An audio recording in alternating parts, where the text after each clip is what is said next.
Hey, what's up, everyone? Alex here. So this is gonna be the Endgame puzzle series, the very first video for it. And of course, for this Endgame puzzles, we're gonna be looking at the Endgame puzzles that are available on the Othello Quest mobile application, starting with the simplest, with two empty squares. So before we go deep dive into the puzzles, I'd like to slightly talk about the importance of the endgame. So I did create an opening series, so even though it is important on how you start, but it's even more important on how you finish the game. It's kind of like when you're playing tennis and when you're playing a point. If you're constructing the point using very skillful openings and mid games, but if finally when your opponent hits a floater or an easy shot for you, you fail to actually finish the point off or to win the point, and you end up missing the smash, the easy smash. So sometimes, of course, the end game may not be as straightforward, but most of the time, if you have a lead, it is important to actually understand how you can actually complete the end game in a very smooth manner in order to secure your win. So that is very important for sure. And of course, I personally myself have also, like many others, thrown away many important games that I was in the lead but failed to convert the win. So I think what really separates the advanced players to the very expert and the top world class players is the quality of the end game. So yeah, with that in mind, let's jump into the Othello endgame puzzles for a little bit of training for your endgame. So if you look at the screen right here, we have the Othello Quest mobile app, and essentially you have play, watch, my page, which includes your statistics, and of course you also have the study option, which is a relatively new feature on the Othello Quest application, but a very useful one for sure. Let's just jump into the study screen. So if you just click on the study screen in the mobile app, what you get is actually the Othello Quest study, and you have two empty squares, three empty squares, up all the way up to eight empty squares. So in the end game, the more empty squares there are, the more potential permutations or combinations there are to actually finish the game. So definitely with more empty squares, there's a lot more complexity and skill that is involved in closing out the end game. So for today, we're going to start off with the two empty squares. That is really pretty much two choices for you, and it's more of like a A/B counting, just like what I mentioned in one of the basic endgame videos.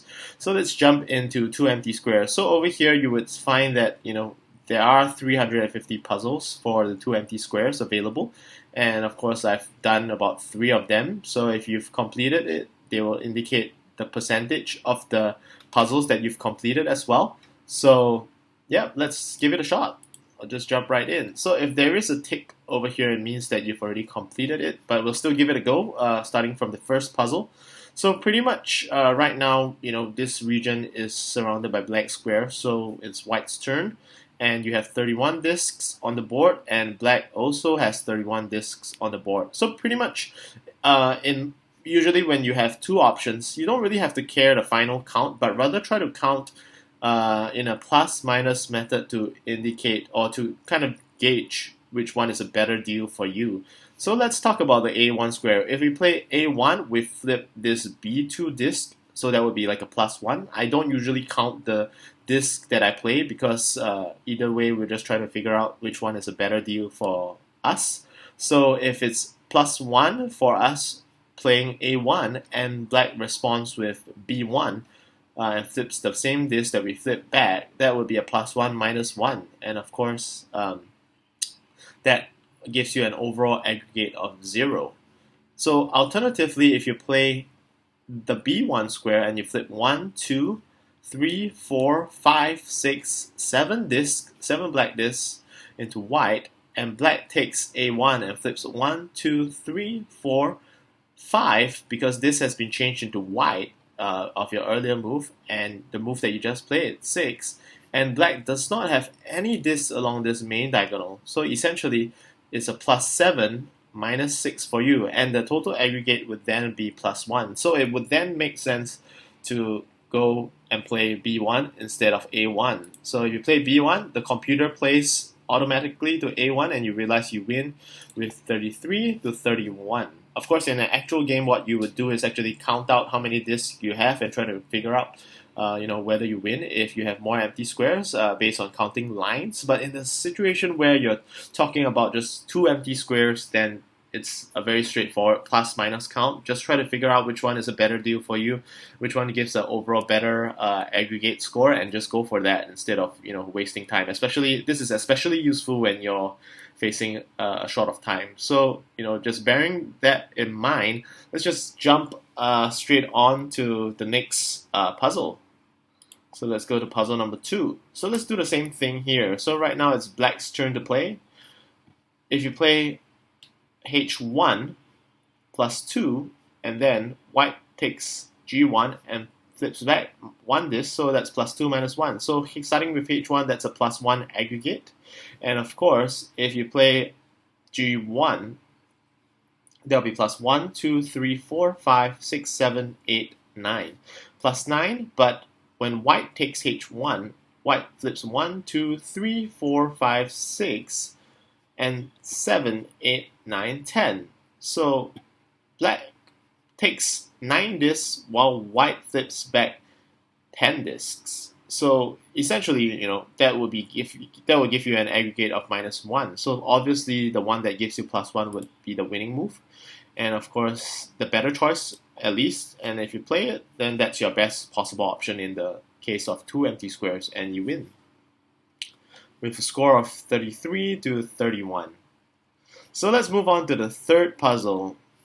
So over here, the third puzzle, you realize that the previous 2 puzzles, the empty squares, are not the previous 2 empty squares are adjacent to one another, but in this case, this might be slightly more complex.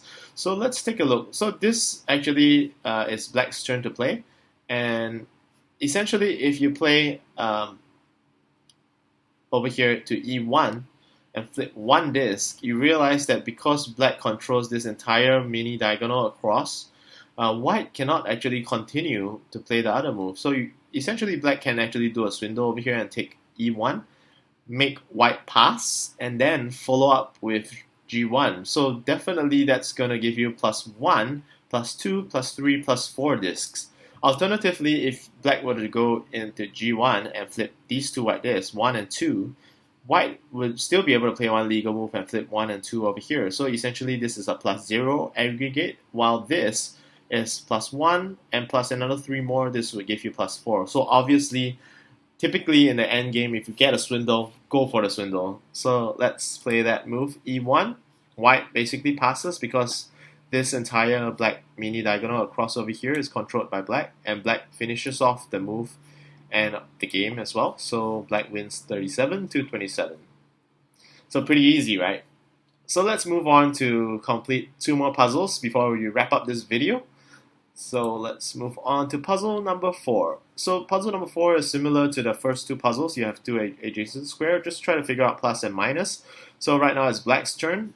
Let's say black plays H8. 1, 2, 3, 4, that's +4. And this becomes black. So white plays here and -1, 2, 3, 4, 5. So that gives you a -1 aggregate. Over here, if black plays to G8, +1, 2, 3, 4, 5, 6, 7. And then if white plays H1 consequentially, white flips 1, 2, 3, 4, 5, and 6 over here. So essentially, this gives you a -1 aggregate, and this one gives you a +7 -6, which gives you a +1 aggregate. So it goes to show that usually in the end game, what you really want to is actually try to figure out which gives you more discs, because instead of just going for the corner, because partially why the corner is important in the early game is for you to establish a stable disc and try to sweep as many discs from the edge as possible. But usually in the end game, it's kind of more important to actually go for more discs sweep instead of trying to establish the corner. So it's not always true that the corner gives you the better move. So in this case, G8 gives you a +1 aggregate. We'll go for that. And we win the game with 34 to 30. Okay, so let's go on to the 5th puzzle. Okay, so over here, is more about it's more about swindle as well, similar to the 3rd puzzle that we did. So just take note that if black were to play a8 over here, black basically flips 1, 2, 3, 4, 5, 6, 7 this, but black essentially flips this into black and allows white to actually play one move here. So that would actually give you a total aggregate of +7 minus 1, so that's +6. But if black were to play to g1, +1, 2, 3, 4, 5, 6, and at the same time, there's no way that white can actually play a move to a8. So the logical sequence would then be black to play g1 over here +6, and then plus another 6, so that gives you a total aggregate of +12. So definitely you go for g1 first, play this, secure the move, and then finish off with the second move because white cannot play to a8. So that's a pass. So we'll go on to play and finish the move and win the game. So that essentially is the endgame puzzles that I wanted to cover for today. We'll just cover for the first 5, and then in the following videos we'll cover a little bit more and just try to complete all the endgame puzzles as part of the practice. And of course, if you want to go ahead and just go for the mobile application and just try to study a little bit more and play endgames that are more complex, feel free to go ahead and just try and practice. So this application really gives you quite a bit of study options. So with that in mind, thanks for joining me on the first video for the Endgame series, and I'll see you in the next one. Goodbye.